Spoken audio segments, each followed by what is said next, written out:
Hello everyone, welcome to our YouTube channel SK Sankalp. जैसे कि आप लोगों को पता है, इकोनॉमिक्स हमारे अभी 4th लेक्चर हो चुके हैं, 4 पार्ट हो चुके हैं। उसी सिलसिले को हम जल्दी से आगे बढ़ाएंगे।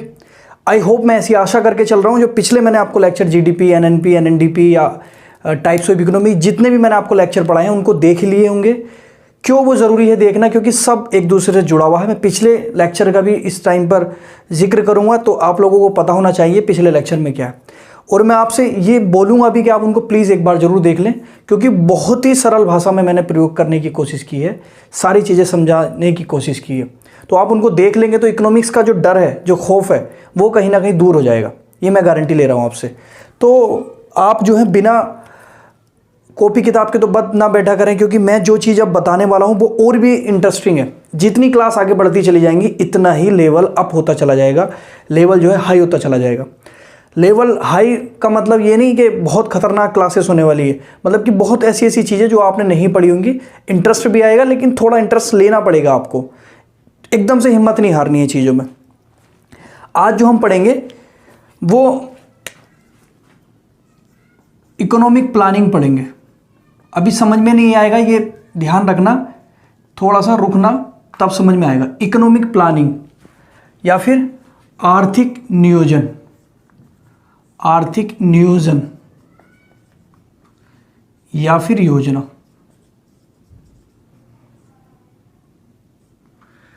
इसको समझते हैं। जैसे कि आप लोगों को पता होगा, नहीं पता तो मैं बता रहा हूं, किसी भी देश को चलाने के लिए एक प्लानिंग होती है। ऐसा नहीं है कि सरकार बनी और काम करना स्टार्ट कर दिया। एक प्लानिंग के तहत काम होता है, एक योजना के तहत काम होता है, और होना भी चाहिए। अगर योजना है तो सफलता होने के चांसेस बहुत ज़्यादा बढ़ जाते हैं। बिना प्लानिंग के, विदाउट प्लानिंग के कोई भी कार्य करोगे, कोई भी लक्ष्य हासिल करने की कोशिश करोगे, तो कंडीशंस जो है कम वेरी करेंगी, या फिर कम चांसेस हैं आपके सफल होने के।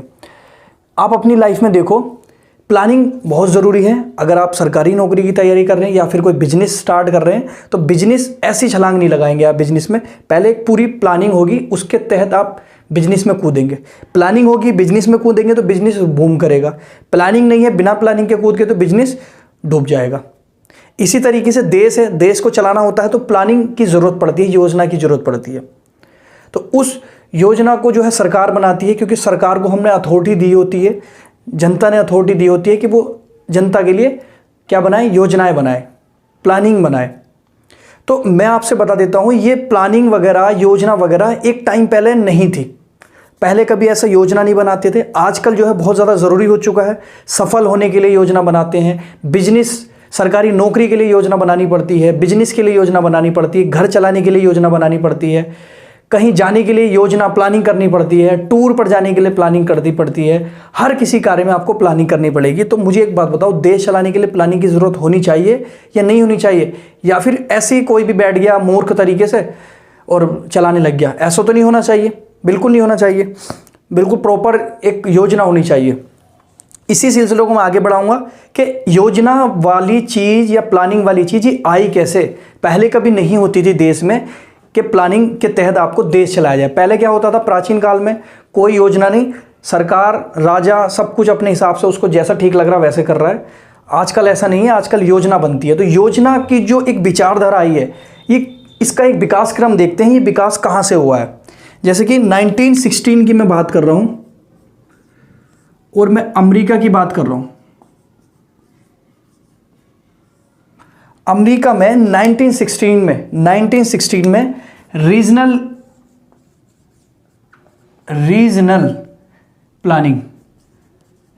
प्लानिंग का मतलब यह है कि प्रादेशिक का मतलब यह है क्षेत्रीय स्तर पर। जैसे अमेरिका बहुत बड़ा स्टेट है, या फिर उसमें अमेरिका जो है बहुत बड़ा देश, स्टेट भी कहते हैं। तो अमेरिका जो देश है, उस देश के अंदर कुछ जो राज्य हैं, उन राज्यों के अंदर एक प्लानिंग की गई, एक योजना के तहत कार्य किया गया। अब देश में योजनाएं क्यों बनाते होंगे? देश में योजना इसलिए बनाते होंगे, देश को क्या, सामाजिक संपन्नता के लिए, आर्थिक संपन्नता के लिए, और बेरोजगारी से दूर करने के लिए, देश का विकास करने के लिए। ये सब इसलिए योजना बनाते होंगे जिससे देश बूम करे, आर्थिक स्थिति अच्छी हो जाए, सामाजिक स्थिति अच्छी हो जाए, विकास हो जाए, सब जितने भी चीज़ें हैं वो सबका एक स्तर बन जाए, इसलिए योजना बनाते होंगे। तो 1916 में अमेरिका ने इसी तरीके का एक प्रयोग किया और उसने जो है पूरे अमेरिका में भी प्रयोग ना करके अमेरिका के कुछ हिस्सों में किया। तो उसी को क्या नाम दिया गया? रीजनल प्लानिंग दिया गया। अब जब उसने 1916 में एक प्लान किया, एक प्लानिंग के तहत काम करना स्टार्ट किया अमेरिका ने, तो वो प्लानिंग के तहत जो है, ऐसा मान लो कि मृदा को संरक्षण के लिए या फिर कोई आपदा प्रबंधन था या फिर विकास था, कुछ भी ऐसा काम था उस टाइम पर जो अमेरिका में वो प्लानिंग के तहत कर रहा था उस टाइम पर। तो वो प्लानिंग के तहत जब 1916 में अमेरिका में अंदर काम किया गया तो वो हो गया सक्सेस, बहुत अच्छी सफलता मिली उसमें। किसके तहत काम हुआ? प्लानिंग के तहत। पहले योजना बनाई, फिर इंप्लीमेंट की, तो एक सफलता मिली, बड़ा अच्छा अमेरिका को फील गुड आया। तो उस टाइम पर जब 1916 में ये इस तरह की चीज़ हुई अमेरिका में, तो ये किसी और को तो नहीं पता चल पाया। क्यों? क्योंकि 1916 में कम्युनिकेशन इतना नहीं था जैसा कि आज है। आज अगर अमेरिका में डोनाल्ड ट्रंप कुछ एक बात कहते हैं तो विद इन सेकेंड भारत में पता चल जाती है कि हाँ, डोनाल्ड ट्रंप ने अभी 1 सेकंड पहले ये बात बोली है या 1 मिनट पहले ये बात बोली है। उस टाइम पे 1916 में क्या वहाँ पे अमेरिका के अंदर अमेरिका के राष्ट्रपति, अमेरिका के लोग कर रहे हैं, वो भारत को नहीं पता होता था और दूसरे देशों को नहीं पता होता था, क्योंकि कम्युनिकेशन नहीं था आपस में, इतना संचार नहीं था। तो 1916 में इस तरह की उसने एक एक्टिविटी की जो बहुत अच्छी सक्सेस हुई। कुछ क्षेत्रों में उसने योजना बनाकर काम किया, सफल हो गया। तो यहाँ से तो 1916 में एक तत्व दिखा। एक तत्व दिखा आपका 1928 में रूस के द्वारा। रूस की जो थी वो रीजनल ना होकर सेंट्रल प्लानिंग थी, या पूरे देश के स्तर पर थी, पूरे सेंटर में, मतलब कि पूरे देश में। वो रूस ने किसी अपने पर्टिकुलर क्षेत्र में प्लानिंग को लॉन्च नहीं किया, उसने 1928 में प्लानिंग बनाई और पूरे देश में उसको लॉन्च किया। ज़रूरत क्यों पड़ी आप लोगों को बता देता हूं मैं। 1917 में, मतलब कि 1916 के बाद जो जस्ट ईयर आएगा 1917, 1917 में वहां पर एक क्रांति हुई थी जिसको बोलते हैं रूसी क्रांति, या रूस में क्रांति हुई थी। तो उस रूसी क्रांति के बाद रूस की स्थिति थोड़ी बहुत क्या हो चुकी थी? चरमरा गई थी, थोड़ी सी कमजोर पड़ गई थी। तो वहां पे उस टाइम पे 1928 में आके स्टालिन, आपने नाम सुना होगा रूस से रिगार्डिंग, स्टालिन नाम के एक व्यक्ति थे जो बड़े तानाशाह टाइप के थे। तो स्टालिन ने जो है बड़े कठोर कदम उठाए, और कठोर कदम उठाने के क्रम में उसने जो है रूस में 1928 से लेके 1933 के बीच में एक योजना बनाई। अब वो योजना कैसी है? वो आपकी इकोनॉमिक मतलब कि आर्थिक योजना बनाई 1928 से 33 के बीच में। कितने साल के लिए? ये 5 साल के लिए योजना बनाई। और उसने ये कहा इस योजना में कि हमें जो है अपना इंडस्ट्री को बूम करना है, औद्योगिकरण को बढ़ाना है और कृषि को बढ़ाना है। 1933 में जब उसका रिजल्ट देखा तो रिजल्ट वाकई में देखने लायक था, रिजल्ट बहुत पॉजिटिव था। तो ये 2 ऐसे आधार उस टाइम पर देखे गए। पता चला बाद में जैसे, तो उस टाइम पर जैसे पता चला जब सेंट्रल लेवल पर लागू की, रूस ने पूरे अपने देश में लागू की, तो इस चीज़ की खबर फैली थोड़ी कि कुछ योजना के तहत अगर देश में आप काम करते हो तो उसका रिजल्ट मिलता है, उसका आउटपुट मिलता है, उसका अच्छा पॉजिटिव रिजल्ट आता है। तो ये आधार बन गए कि प्लानिंग के तहत क्या करना चाहिए? काम करना चाहिए। कोई भी काम हो, चाहे वो आज तो आप लोग जानते हैं कि प्लानिंग के तहत काम करना चाहिए और करना भी चाहिए। उस टाइम पे इतना कोई प्लानिंग का वो नहीं था। ये 2 ऐसे एलिमेंट देखे गए जिसमें ये इंपोर्टेंस, महत्व निकल कर आया, सिग्निफिकेंस निकल कर आया कि योजना का कितना महत्व है। तो अब बात आती है इकोनॉमिक प्लानिंग। यहां से इस तरीके से लोगों के मन में आई, देश के मन में आई। भारत में किस तरीके से देखेंगे इसको? अगर भारत में डालेंगे तो इंडियन इकोनॉमिक प्लानिंग या फिर इसी तरीके से आप इंडियन इकोनॉमिक प्लानिंग मान लो कि इंडिया के अंदर इकोनॉमिक प्लानिंग का मुद्दा कहां से आया, तो वो 1933 के बाद सब में फैलने लगा। 1933 के बाद सब जगह फैलने लगा। 1933 के बाद जब आया आपका 1934 का टाइम, 1934 का टाइम, तो 1934 का टाइम आते ही एक विश्वरैया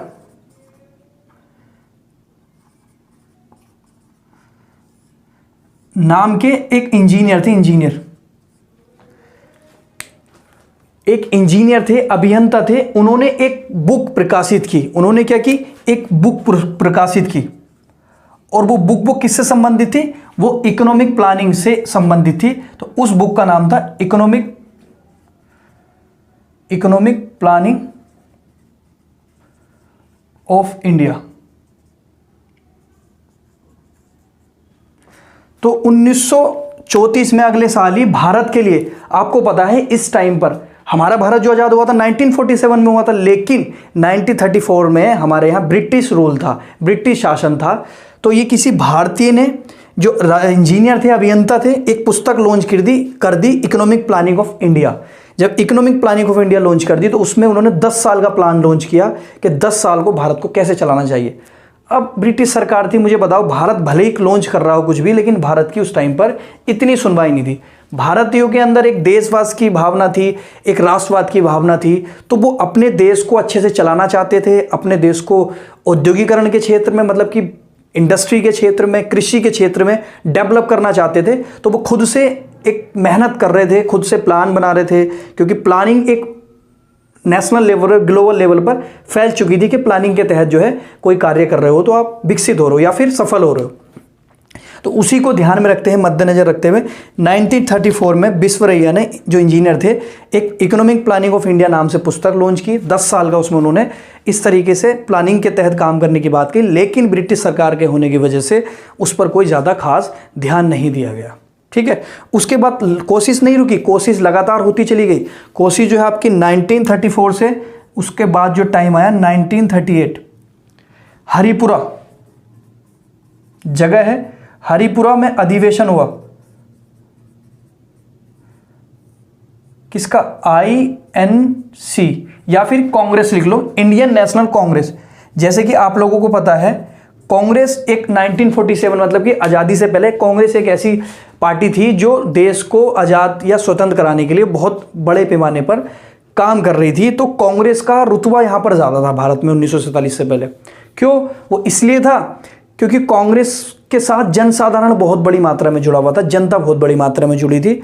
तो इसलिए जो है कांग्रेस जो है हर साल एक मीटिंग करती थी और कुछ ना कुछ प्लान लॉन्च करती थी कि भारत में ये होना चाहिए, और वो रिकमेंडेशन जो है ब्रिटिश सरकार के पास भेजती थी कि इन क्षेत्रों का ध्यान रखो, यहाँ के लोग गरीब हैं, यहाँ के लोग किसी काम के नहीं हैं, बेरोजगार हो गए हैं, ये हो गए, भूखमरी आ गई है। तो वो अधिवेशन करके कुछ अच्छी चीज़ें पेश करते थे और सरकार के सामने पेश करते थे। सरकार सुनती थी नहीं सुनती थी वो अलग मैटर है, लेकिन हर साल 1938 में भी हुआ, जब से वो बनी थी कांग्रेस आपकी 1885 से।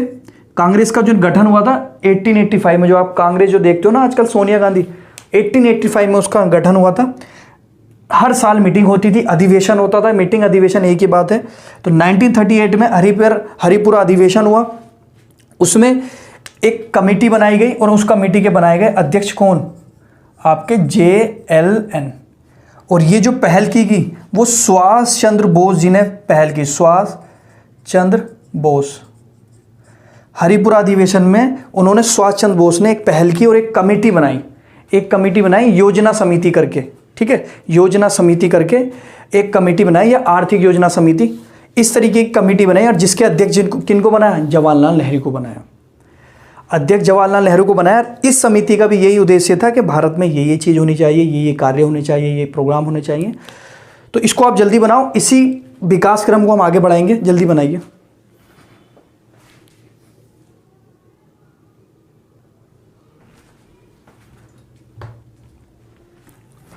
अब जो है हम इसी विकास क्रम को आगे बढ़ाते हैं। ठीक है, इसी विकास क्रम को आगे बढ़ाते हैं, मतलब कि आर्थिक जो इकोनॉमिक प्लानिंग ऑफ इंडिया का जो कॉन्सेप्ट था, आर्थिक नियोजन का जो कॉन्सेप्ट था, भारत में किस तरीके से विकास कर रहा है।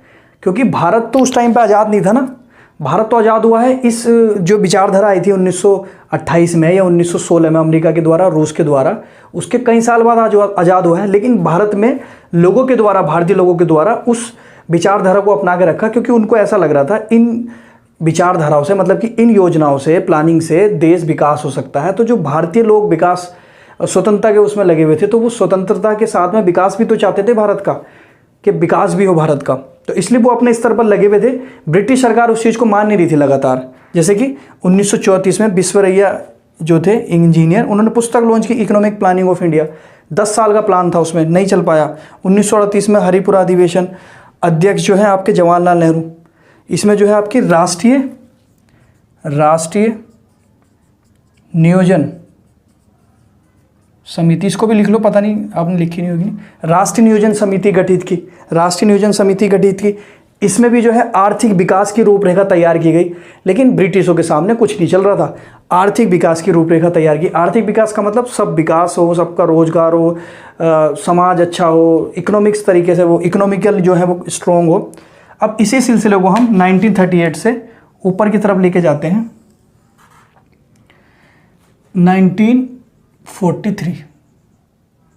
1943 में मननारायण नाम के एक व्यक्ति थे। मननारायण नाम के एक व्यक्ति थे। उन्होंने जो है एक गांधीवादी योजना प्रस्तुत की। कौन सी योजना? गांधीवादी योजना प्रस्तुत की। और गांधीवादी योजना प्रस्तुत की तो गांधी, आपको पता है, ये गांधी से ज़्यादा क्या होंगे? गांधी से ज़्यादा प्रफुल्लित होंगे या फिर गांधी जी के प्रभाव में होंगे ये। इसलिए इन्होंने किस नाम से लॉन्च की? गांधी के नाम से। तो गांधीवादी योजना, गांधी जी उस टाइम तक जिंदा थे, तो गांधी जी जिंदा थे तो गांधी जी की एक विचारधारा थी। वो गांधी जी विचारधारा ये थी कि गांधी जी जो पश्चिमीकरण को, वेस्टर्नाइजेशन को, मतलब कि अमेरिका, यूरोप के रहन सहन को भारत के लिए अच्छा नहीं मानते थे, उसको ज़्यादा ठीक नहीं समझते थे। वो भारत के ही एक अलग तरीके के विकास को ज़्यादा ध्यान देते थे, ज़्यादा प्रेफरेंस देते थे कि भारत में जो विकास हो वो ग्राम स्तर से हो, क्योंकि भारत में जो है सब ग्राम हैं, तो गांव से मिलकर भारत बनता है, शहर से मिलकर नहीं बनता। सब गांव थे उस टाइम पर, इस वजह से वो इस तरह की बात करते थे। तो 1943 में मननारायण ने गांधीवादी योजना प्रस्तुत की और उस योजना में कृषि के विकास पर बहुत ज़्यादा बल दिया, क्योंकि उनको ये उम्मीद थी कि गांव में जो लोग थे वो कृषि करते हैं और उसके विकास पर ध्यान दिया जाए। तो गांव के लोग गरीब होंगे तो गांव के लोग अगर अमीर होंगे तो देश अमीर होगा। तो कृषि का विकास पर ध्यान दिया जाए और कृषि से संबंधित ही उद्योगों पर ध्यान दिया जाए। कृषि से संबंधित कैसे कि कृषि से अगर कोई चीज़ निकल रही है उसी से संबंधित इंडस्ट्री लगाई जाए, उसी से संबंधित उद्योग लगाए जाए छोटे। 1943 के बाद जो है आपका 1944 आता है। समझ रहे हो ना मैं क्या पढ़ा के रहा हूँ? आप लोगों को समझ रहे हो ना? इकोनॉमिक प्लानिंग ऑफ इंडिया, जो भारत में आज़ादी के बाद जो एक योजना लॉन्च की गई, वो एकदम से भारत में एकदम से लॉन्च नहीं कर दी, क्योंकि भारत में मैं आपको बता दूं, जब भारत आज़ाद हुआ उसके बाद से 1951 से प्लानिंग बननी स्टार्ट हुई। तो वो प्लानिंग के कुछ पहले भी भारतीय लोगों ने कुछ ऐसी जो है योजनाएं बनाई थी, लेकिन वो काम नहीं कर पाई थी क्योंकि भारत आज़ाद नहीं था। भारत जब आज़ाद 1947 के बाद हुआ तो उसके बाद कुछ प्लानिंग बनाई गई। 1947 के पहले बाद तो संविधान बनाया गया 1947, 48, 49 के टाइम पर। 50 में आके फिर सरकार बनाई अंतरिम तरीके से, और फिर वो जो है 51 में आके प्लानिंग लॉन्च करना स्टार्ट की 5 साल की, जैसे 51 से 55, 56 मतलब, और फिर जो है 56 से 61, इस तरीके से 5-5 साल की प्लानिंग बनाई गई बहुत टाइम तक, जिससे कि जो है विकास हो सके। वो सब आएगा, अभी पहले का पढ़ा रहा हूँ मैं भी। जो पंचवर्षीय योजना थी वो भी आएगी, 5 वर्षीय योजना जो 5 वर्ष के लिए होती थी। अभी मैं उसका एक पिछला कालक्रम बता रहा हूँ कि भारत में इसका विकास कैसे हुआ, भारत में आके कैसे जो है इस्टेब्लिश हुई है। तो 1944 में आपका 8 उद्योगपतियों के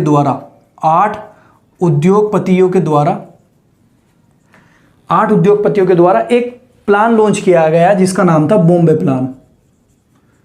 अब ये सब 8 उद्योगपति थे, तो ये कृषि की बात तो करेंगे नहीं, ये उद्योगों के विकास की बात करेंगे, इन 8 उद्योगपति में जैसे आप सुनते हो ना टाटा बिरला, तो उस टाइम के टाटा बिरला भी थे। उस टाइम पे टाटा बिरला जो उनके अभी जो टाटा बिरला सुनते हैं उनके पूर्वज या उनके फिर दादा परदादा भी उस टाइम पर अमीर थे। तो 1944 में 8 उद्योगपति में टाटा बिरला, आपके जॉन मथाई, ऐसे व्यक्ति थे। वो अभी उन मुद्दे में नहीं जाना है, बस एक विकास क्रम देख रहे हैं। तो 1944 में 8 उद्योगपतियों ने एक बॉम्बे प्लान लॉन्च किया, उसमें उन्होंने उद्योगों की लेके विकास की बात की। लेकिन आप लोगों को पता है फर्स्ट वर्ल्ड वॉर चल रहा था इस टाइम पर, तो इतनी नहीं सुनाई जा रही थी, किसी की नहीं सुनी जा रही थी। 1939 से लेकर 1945 तक, जब तक कि अमेरिका ने जापान के ऊपर जो है नागासाकी और हिरोशिमा पर बम नहीं गिराए, तब तक तो जो है वर्ल्ड वॉर सेकंड चलता ही रहा। तो कहाँ सुनवाई हो रही थी? ब्रिटेन जो है वर्ल्ड वॉर में लगा हुआ था, भारत भी कुछ हद तक लगा हुआ था, साथ दे रहा था, बाइकाट कर रहा था, लेकिन कुछ भारतीय सेना का तो प्रयोग कर ही रहे थे। वो बहुत हद तक बाइकाट भी करा था भारतीय लोगों ने। तो 1944 में 8 उद्योगपति जो है बॉम्बे प्लान लॉन्च किया, जिसका मतलब था उद्योगों का विकास। फिर 1945 में एमन रॉय ने जो है एक जो है आपकी एक और स्कीम लॉन्च की, उसमें उन्होंने जो है आपकी योजना समिति, अच्छा, योजना समिति ने लिखे ना इसे, जन योजना लिख देना। और इसमें जो बात की गई, इसमें जो है कृषि और उद्योगों के दोनों की बात की गई, कृषि एवं उद्योगों के दोनों की बात की कि दोनों का विकास हो। मतलब कि ऐसी प्लानिंग की गई कि ऐसा प्लान हो जिसमें यार सबका विकास हो, कृषि का भी हो, उद्योग का भी हो। अब ये थोड़ी कि कृषि वाले जो है कृषि का उद्योग की सोच रहे हो और उद्योगपति जो है उद्योगों के विकास की सोच रहे, ऐसा नहीं है। ऐसी कोई प्लानिंग हो जिसमें कृषि का भी विकास हो, उद्योगों का भी विकास हो। तो वो जो 1945 में जो है एम.एन. रॉय ने जन योजना नाम से जो है एक स्कीम लॉन्च की। उसके बाद 1950 में जयप्रकाश आपकी सर्वोदय योजना, इसमें भी इसी तरीके के विकास की एक रूपरेखा तैयार की। तो मैं आपसे यही कहना चाह रहा हूं, अब आके जो है ऐसी भारत में एक संस्था बन जाएगी। इसके बाद जो मेन है, जो अलग से पढ़ेंगे, इसको अगर आप ध्यान ना भी रखो तो कोई दिक्कत नहीं, लेकिन एक कालक्रम के तौर पर, एक विकास क्रम के तौर पर आपको इसको याद कर लेना चाहिए। समझ विकसित होती है और थोड़ा स्ट्रॉन्गनेस की फीलिंग आती है। तो इकोनॉमिक प्लानिंग की जो विचारधारा आई है वो 1916 से अमेरिका और 1928 से रूस के बाद ज़्यादा आई है। और उसकी जो मजबूत जड़ें मिली हैं वो रूस से ज़्यादा मिली है, क्योंकि रूस ने जो है पूरे देश लेवल पर इसको लॉन्च किया था, तो वो फेमस ज़्यादा हुआ भारत में। उसके बाद 33 के बाद 1934 में विश्वरैया ने इस तरह का कोई इकोनॉमिक प्लानिंग। तो भारत में इकोनॉमिक प्लानिंग की रूपरेखा तैयार करने वाले प्रथम व्यक्ति कौन थे? आपके विश्वेश्वरैया।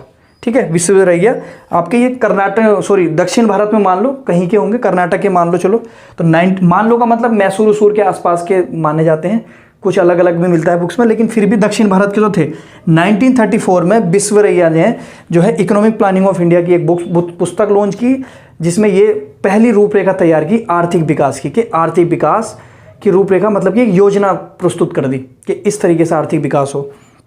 उसके बाद 1938 में सुभाष चंद्र बोस ने हरिपुरा अधिवेशन में एक मीटिंग की, उस कांग्रेस और एक समिति बना दी, जिसके अध्यक्ष किसको बनाया? जवाहरलाल नेहरू को। इसका भी उद्देश्य वही था।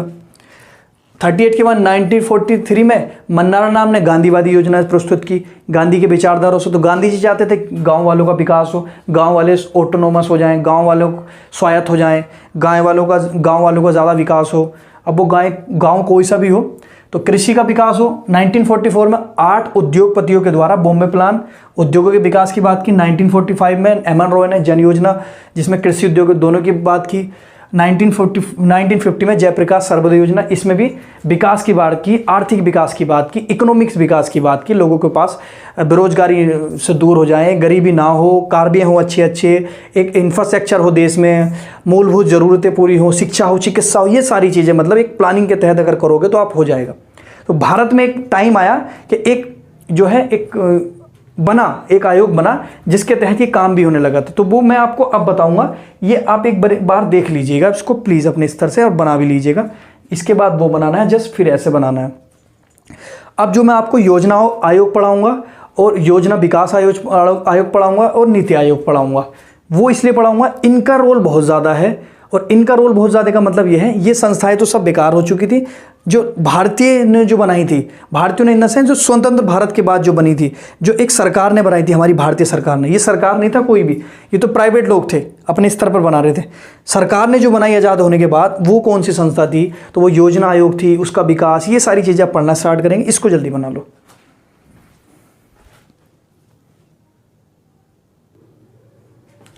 इसको मिटा देते हैं हम जल्दी, ठीक है।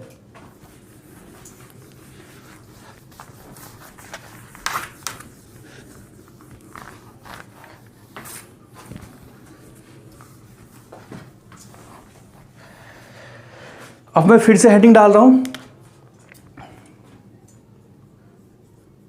इकोनॉमिक प्लानिंग ऑफ इंडिया,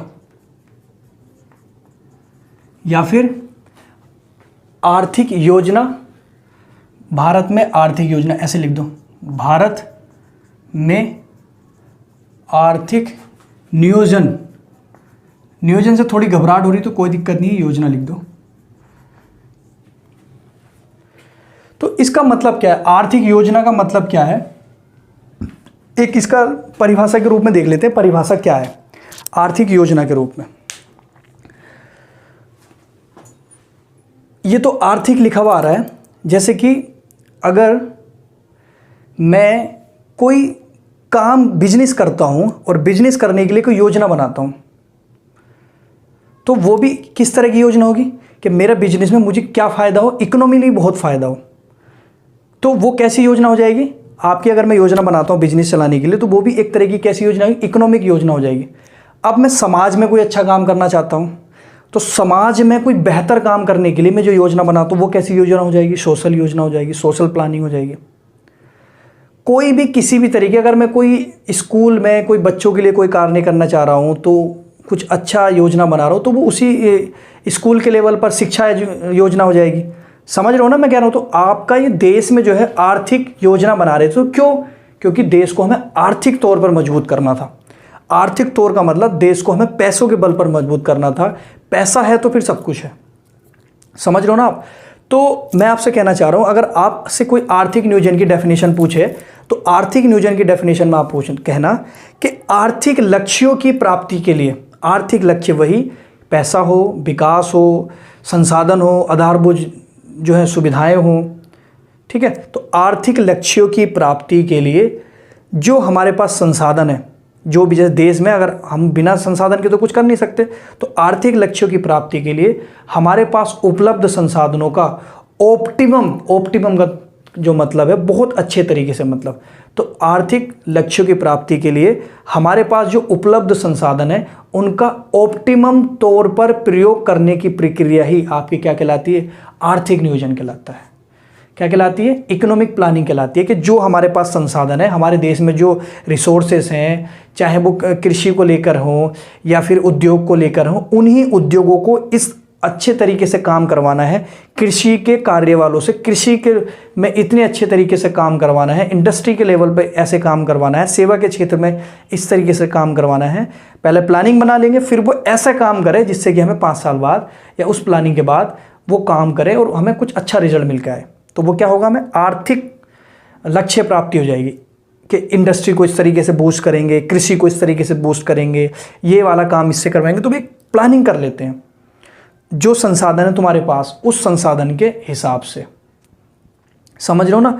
उन संसाधनों का कि हमारे पास 2 इंडस्ट्री है, हम 2 इंडस्ट्री को संसाधन मान रहे हैं, कृषि को हमारे संसाधन मान रहे हैं कि हमारे भारत में कृषि है, तो मानव है, मानव भी संसाधन है एक तरीके का। तो हम इन मानव को उद्योगों में, कृषि में इस तरीके से प्रयोग करें कि जिससे कि हमें क्या हो? आर्थिक लाभ हो, आर्थिक लक्ष्य की प्राप्ति हो।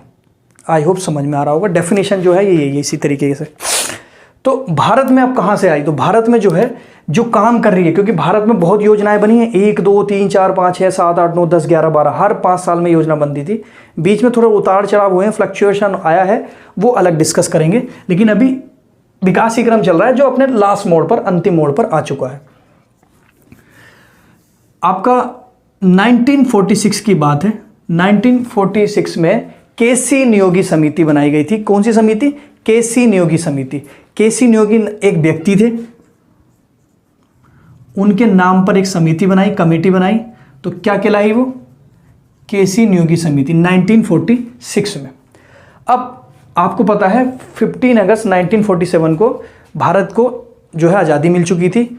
उसके बाद इस समिति ने जो है, केसी नियोगी समिति 1946 में जरूर ये बन गई थी, लेकिन इसने जो अपनी रिकमेंडेशन जो दी, अपनी जो सिफारिश जो दी, वो 1950 में दी, मतलब कि आज़ादी के बाद 3-4 साल बाद कम से कम। और इसने जो रिकमेंडेशन दी, इसने कहा कि आप जो है एक प्लानिंग कमीशन, योजना आयोग क्या करो? गठित करो।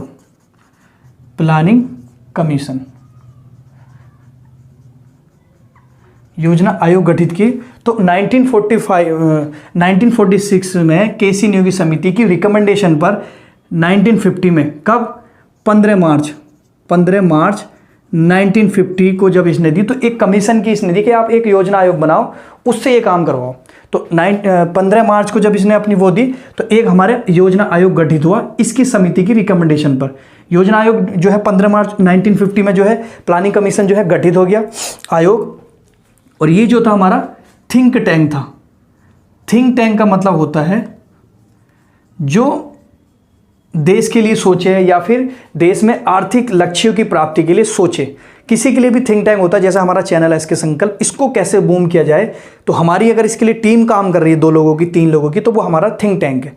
कोई बिजनेस है, उस बिजनेस को कैसे ग्रो किया जाए, कोई कोचिंग है, उस कोचिंग को कैसे ग्रो की जाए, तो उसके लिए जो 2-3 लोग बैठ के जो सोचते हैं कि ऐसे काम करो ऐसे काम करो, तो वो थिंक टैंक है। ऐसी देश के लेवल पर किस तरीके से काम करना है, देश को कैसे प्रोग्रेस पर लेकर आना है, तो वो योजना आयोग है जो थिंक टैंक के रूप में काम करेगी। योजना आयोग में सदस्य होंगे। योजना आयोग के पहले कुछ खास बात सुन लो कि ये गैर संवैधानिक संस्था थी। गैर संवैधानिक का मतलब ये है कि इसका संविधान में उल्लेख नहीं किया गया। क्यों? क्योंकि संविधान जो आपका बना था वो 1947 से लेके 48 और 49 तक बन चुका था। मतलब कि 47, 48, 49, 46 से बनना स्टार्ट हुआ था, 47, 48, 49 में जो है आपका बन चुका था। 50 में 26 जनवरी 1950 को कंप्लीटली लागू कर दिया था। ये उसके बाद की गठित हुआ है, उसके बाद में गठित हुआ है। 26 जनवरी 1950 को पूर्णतः संविधान लागू कर दिया। उसमें योजना आयोग की बात नहीं की गई। योजना आयोग जो आया उसके बाद आया, 2 महीने बाद, जनवरी, फरवरी, मार्च। तो इसलिए संविधान में इसका जिक्र नहीं है। तो ये गैर संवैधानिक, नॉन कॉन्स्टिट्यूशनल जो है बॉडी है ये। और साथ में क्या है, परामर्श के तौर पर काम करती है ये। परामर्श सरकार को क्या देगी? ये परामर्श देगी। सलाहकारी संस्था है, निकाय है। सरकार को क्या देगी? ये सलाह देगी। इसमें सदस्य होंगे, बहुत सदस्य होंगे। जैसे इसका अध्यक्ष जो होता है वो तो हमेशा क्या होगा, जो भी अध्यक्ष होगा वो पीएम होगा हमेशा। जैसे कि अगर अभी ये योजना आयोग हो, अभी तो नहीं है, लेकिन एक बात बता रहा हूँ जस्ट, योजना आयोग अगर है तो उसके अध्यक्ष कौन होंगे? मोदी जी होंगे। अगर 2014 से पहले देखेंगे तो मनमोहन सिंह होंगे। 2004 से पहले देखेंगे तो अटल बिहारी वाजपेयी होंगे। तो जो पीएम होता है वो इसका अध्यक्ष होता है। ये सीधी बात है। इसके अध्यक्ष भी होते हैं, उपाध्यक्ष भी होते हैं। वो हम इसका जो है स्ट्रक्चर नहीं देख रहे, मैं सिर्फ एक बात बता रहा हूं। तो इस योजना आयोग का काम था आर्थिक विकास के लिए सोचना, आर्थिक विकास के लिए सोचना, या फिर आर्थिक लक्ष्य की प्राप्ति के लिए सोचना। किस तरीके से कि हाँ देश में ये होना चाहिए, ये ज़रूरत है, ये रिकमेंड करती है, ये अपने हिसाब से परामर्श देती है सरकार को। सरकार माने ना माने वो अलग चीज़ है। तो योजना आयोग का आपको पता चल गया है। लेकिन अब जो है ये इतिहास बनकर रह चुकी है, ये ज़रूर याद रखना। इतिहास बनकर क्यों रह चुकी है? वो इसलिए रह चुकी है क्योंकि मोदी जी ने इसको इतिहास बना दिया है। वो कैसे? उन्होंने 1915 में इस योजना आयोग की जगह जो है, सॉरी यहाँ पर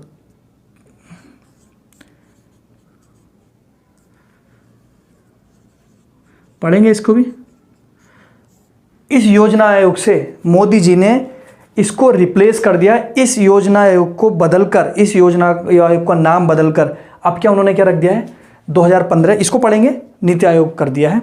तो ये अब आपके लिए इतिहास बन चुका है। 2015 से इतिहास बन चुका है आपके लिए, मतलब हिस्ट्री। अब नहीं इसको, बस ज़रूरत तो होगी, एग्जाम में कैसे भी क्वेश्चन आ जाएगा, लेकिन फिर भी आप इसको देख ले।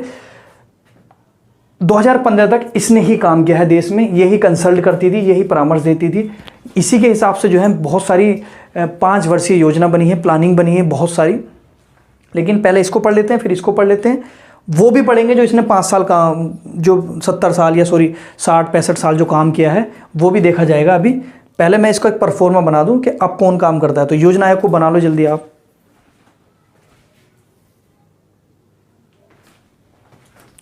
अब जो है अगला देखते हैं।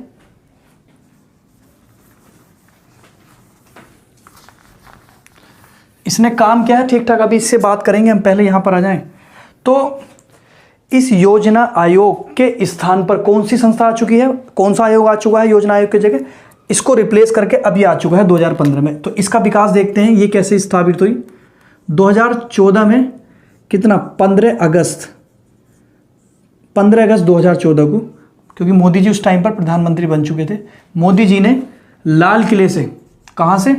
लाल किले से इस चीज़ की घोषणा की कि हम जो है योजना आयोग की जगह अब क्या लेकर आ रहे हैं? नीति आयोग लेकर आ रहे हैं। योजना आयोग की जगह क्या लेकर आ रहे हैं? नीति आयोग। काम वही है सेम, थोड़ा बहुत चेंजेस कर दिया, काम वही है, बस नाम चेंज कर दिया। क्योंकि मोदी जी ने किया है तो कुछ नया किया होगा। तो मोदी जी ने क्या किया? 2015 में इसका जो है नाम चेंज कर दिया। तो अब 1 जनवरी 2015 से क्या बन के आई? नीति आयोग बन गया। उन्होंने घोषणा कब कर दी थी? घोषणा कर दी थी, अनाउंस जो कर दिया था 15 अगस्त 2014 को लाल किले से ये घोषणा कर दी थी कि योजना आयोग की जगह अब क्या काम करेगा, नीति आयोग काम करेगा। क्या काम करेगा, नीति आयोग। और 1 जनवरी 2015 से नीति आयोग जो है किस में आ चुका है, चलन में भी आ चुका है और आज भी वही कार्यरत है। नीति आयोग का मतलब कमीशन। तो क्या है इसका, नेशनल, फुल फॉर्म पूछ ली जाती है, नेशनल इंस्टीट्यूशन ट्रांसफॉर्मिंग, यहां पे 4 लिख देना, national institution for transforming India. मतलब कि इसका मतलब ये है कि नेशनल लेवल पर एक इंस्टीट्यूशन है जो भारत को क्या करेगी, ट्रांसफॉर्म करेगी। नेशनल लेवल पर इंस्टीट्यूट है, संस्था है जो किसको ट्रांसफॉर्म करेगी, बदलेगी, जो देश को बदलेगी, भारत को बदलेगी। तो वही ऐसे इसका भी कार्य क्या था, थिंक टैंक है ये भारत के लिए, सरकार का थिंक टैंक है, सरकार को परामर्श करता है, सोच के बताता है। कार्य जो है ये भी वही है, गैर संवैधानिक संस्था है, संविधान में उल्लेख नहीं है। तो थिंक टैंक एक संस्था है और ये भी जो है आर्थिक लक्ष्य की प्राप्ति के लिए काम करता है, आर्थिक लक्ष्य की प्राप्ति के लिए। इसमें यह है कि थोड़ा दायरा ये बढ़ा दिया कि पहले ये केंद्र लेवल पे काम करती थी, मतलब कि केंद्र सरकार ही सब कुछ करती थी। अब जो है ये केंद्र सरकार के लिए भी करती है, ये रिकमेंडेशन देती है केंद्र सरकार को भी, राज्य सरकार को भी इसमें जो है प्रो लिया है, राज्य सरकार को भी कई मुद्दों पर रिकमेंडेशन देती है। ठीक है, राज्य सरकार में इनके मुख्यमंत्री भी इसके सदस्य बन चुके हैं। जो है नीति आयोग में बहुत सारे सदस्य हैं, वही प्रधानमंत्री तो इसके अध्यक्ष होंगे, उपाध्यक्ष भी होंगे, आपके कुछ कैबिनेट मंत्री भी होते हैं इसमें, और आपके जो हैं मुख्यमंत्री भी होते हैं, सभी राज्यों के मुख्यमंत्री भी इसमें शामिल होते हैं। और जो यूटी हैं, यूटी के जो प्रशासक या उपराज्यपाल जो होते हैं वो भी इसमें शामिल होते हैं। तो कुल मिला के इसका दायरा बहुत बढ़ा दिया। प्रधानमंत्री भी होंगे, प्रधानमंत्री 1-2 लोगों को नियुक्त भी करते हैं, वो भी होंगे, कुछ कैबिनेट मंत्री भी होंगे और कुछ अधिकारी भी होंगे, IAS अधिकारी, और मुख्यमंत्री भी होंगे, और जो यूटी हैं उसके शासक प्रशासक भी होंगे, इस तरीके से होंगे। तो ये आपका नीति आयोग आज काम करता है इसी लेवल पर। ठीक है, अब मैं आपको बता रहा हूँ जो इससे पहले जो मैंने आपको बताया योजना आयोग, क्योंकि ये 2 चीज़ बता रहा हूँ, इसका ध्यान रखना कि पहले वो काम करता था, अब मोदी जी ने चेंज कर दिया, अब ये काम करता है। तो योजना आयोग जो काम करता है, इसको मैं मिटा देता हूँ, इसको बना लो पहले, सॉरी बना लो।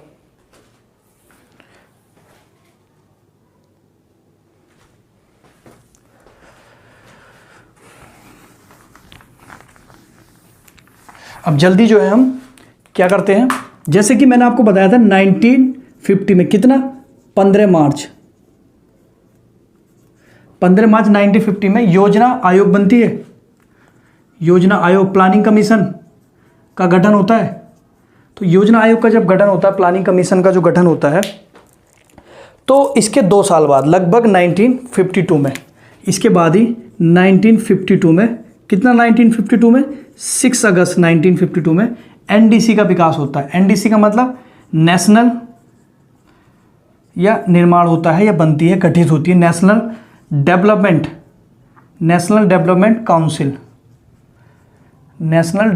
काउंसिल का गठन होता है। और ये ध्यान रखना, आपको मैंने पहले बताया है योजना आयोग जो है किस समिति की सिफारिश पर जो है निर्मित होती है, वो है आपकी नियोगी, केसी नियोगी समिति। उसी के बिहार पर, केसी नियोगी समिति की रिकमेंडेशन पर ही एक और संस्था निर्मित होती है। केसी नियोगी समिति की रिकमेंडेशन पर ही एक और संस्था निर्मित होती है जिसका नाम है NDC, नेशनल डेवलपमेंट काउंसिल। ये जो है आयोग जो है सरकार को क्या देती है, रिकमेंडेशन देती है कि इस तरीके की क्या बनाओ, इस तरीके की योजना बनाओ देश के लिए, इस तरीके की कार्य करो, इस तरह के उद्योगों में काम करो, इस तरीके से कृषि में काम करो, इस तरीके से इन क्षेत्रों में काम करो, तो लक्ष्य की प्राप्ति होगी। सरकार उस चीज़ को देखती है। सरकार देखती है का मतलब कि वो जो योजना आयोग रिकमेंडेशन दे रही है, उस रिकमेंडेशन को, उस सिफारिशों को, उस परामर्श को वो NDC देखती है कि NDC ये देखती है कि योजना आयोग ने जो परामर्श दिए हैं, जो आपको सुझाव दिए हैं सरकार को, या जो देश के लिए योजना बनाई है, वो एनडीसी क्या करती है, उसमें उसकी समीक्षा करती है, उसका अध्ययन करती है, उसके सब कुछ प्रारूप को पढ़ती है, और उसको पढ़ने के बाद देखती है ना कि उसने किस किस क्षेत्र, कृषि के लिए क्या काम किया है, उद्योगों के लिए क्या काम किया है, बिजली के लिए क्या काम किया है, अगर देश में कहीं सूखा आ रहा है तो उसके लिए क्या काम किया है, अगर कहीं भूखमरी है तो उसके लिए क्या काम किया है, कहीं पर बाढ़ है तो उसके लिए क्या काम किया है, या आपदा से लड़ने के लिए क्या काम किया, वो सारा जो है ये इसका स्टडी करता है, जो योजना आयोग ने रिकमेंडेशन दी है। तो उसके बाद स्टडी करने के बाद इसकी समझ आती है, समझ में अच्छा लगता है, अगर कुछ चीज़ रह जाती है तो ये भी अपनी तरफ से जुड़वाती है, कहती है कि इसको जोड़ो। तो उसको पढ़ने के बाद, समझ विकसित करने के बाद, अध्ययन करने के बाद, इंस्पेक्शन करने के बाद, स्टडी करने के बाद एक आउटपुट निकालती है और कहती है कि योजना आयोग के जो उसने बनाई है, योजना बनवाई है सरकार से, उसको क्या कर देती है, उसके प्रारूप को, उसके ड्राफ्ट को, उसके जो पूरा पेपर है उसको क्या करवा देती है, पारित करवा देती है, स्वीकृति का दिलवा देती है, या फिर स्वीकृति दे देती है। और उसके बाद इस तरीके से प्लानिंग जो है काम करती है, जो प्लानिंग बनाई गई है। तो पहले जो योजना आयोग जो है प्लानिंग बनाता था, मैं आपको बता देता हूँ, 1951 से बनी है प्लानिंग, 1951 से 55 बनी है, फिर 56 से 61 बनी, मतलब 5-5 साल की बनी है। वो सब मैं आपको भी बताऊंगा। जो है एक 5-5 साल की जो पंचवर्षीय योजना बनी है, वो पंचवर्षीय योजना बनी होगी कि पहले जो है देश में ये विकास हो, इन पर मुद्दों पर काम हो, फिर इन मुद्दों पर काम हो, फिर इन मुद्दों पर काम हो। तो काफ़ी हद तक हमें उस टाइम पर अचीवमेंट मिली है, कई बार विफल भी हुए हैं। तो मेरी नज़र में अभी थोड़ा लंबा लेक्चर ना हो जाए, इतना ही रखते हैं। अब जो अगला लेक्चर होगा हमारा जस्ट, तो हम जो पढ़ेंगे पंचवर्षीय योजना पढ़ेंगे। पंचवर्षीय योजना, पंचवर्षीय योजना का मतलब 5 साल की योजना, जो सरकार हम कांग्रेस के दौर में जो बनाई जाती थी, हर 5 साल में जो योजना लॉन्च करते थे, तो वो उसको डिस्कस करना है कि कौन सी पंचवर्षीय योजना का क्या रिजल्ट रहा, क्या उसका आउटपुट रहा, क्या नेगेटिव पॉइंट्स रहे, क्या पॉजिटिव पॉइंट्स रहे। वो सारे पॉइंट्स देखेंगे, कितने फ़ायदेमंद रहे, कितने नुकसानमंद रहे। आज के लिए इतना रखते हैं। प्लीज़ थोड़ी बहुत मेहनत लग रही हो तो प्लीज़ सब्सक्राइब कर दो ना यार, देख तो रहे हो, कर दो सब्सक्राइब। चलो नहीं कर रहे हो तो मत करो, लेकिन अच्छी लगा करो तो कर दिया करो, कोई दिक्कत नहीं है। आज के लिए इतना रखते हैं। Thank you so much.